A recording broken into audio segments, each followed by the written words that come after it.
Coucou les filles, je suis ravie de vous retrouver aujourd'hui pour un nouveau tutoriel, à savoir comment je remplis mes sourcils au quotidien. Comme vous l'aurez remarqué les filles, je n'ai pas les sourcils très épais, j'ai un sourcil de nature très fin, je ne l'épile pas, il est de nature comme ça. Premièrement, ce que je voulais vous montrer, c'est qu'un sourcil, il est divisé en trois parties. Vous avez la tête du sourcil, vous avez le milieu et vous avez la fin de votre sourcil qui est la queue. Ce que je fais dans un premier temps, c'est que je viens brosser mes poils vers le haut pour leur donner un effet plus volumineux et plus épais. Une fois que cela est fait, j'utilise un crayon de la couleur de mon sourcil.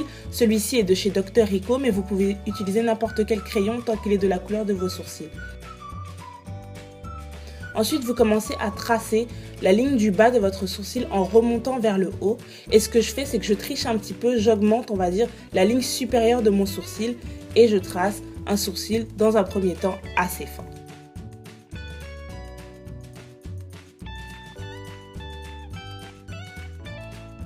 Si vous remarquez les filles, j'essaye toujours de laisser la tête de mon sourcil sans trop de crayon pour pouvoir venir après brosser la matière et surtout donner un effet naturel à ce sourcil.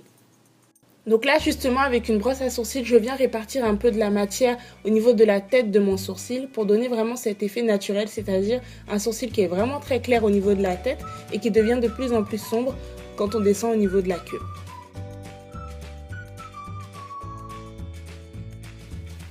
Maintenant, ce qu'on va faire les filles, c'est qu'on va nettoyer notre sourcil pour qu'il soit clean, pour qu'il soit propre et qu'il ait vraiment un effet bien marqué. Donc pour cela, j'utilise un pinceau biseauté comme vous l'avez vu et j'utilise avec cela un anti-cerne qui est d'une couleur ou deux en dessous de ma vraie couleur de peau.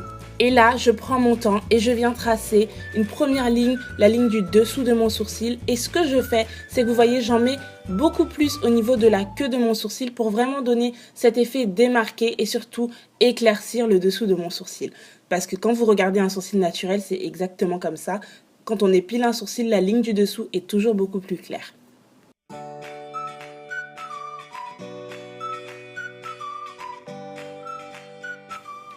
Et maintenant, avec un anti-cerne de la couleur de ma peau cette fois-ci, je vais venir m'occuper de la ligne du dessus de mon sourcil. Pourquoi j'utilise un anti-cerne de la même couleur que ma peau? Parce que je ne veux pas qu'il y ait une trop grande démarcation, je ne veux pas que ce soit trop clair, je veux que ce soit discret, donc j'utilise un anti-cerne de la même couleur que ma carnation.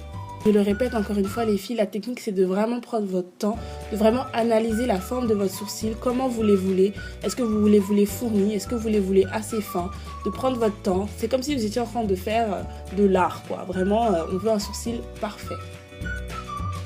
Une fois que j'en ai fini avec les anti-cernes, je vais utiliser un crayon noir assez foncé pour venir accentuer juste la queue de mon sourcil et apporter un effet beaucoup plus prononcé.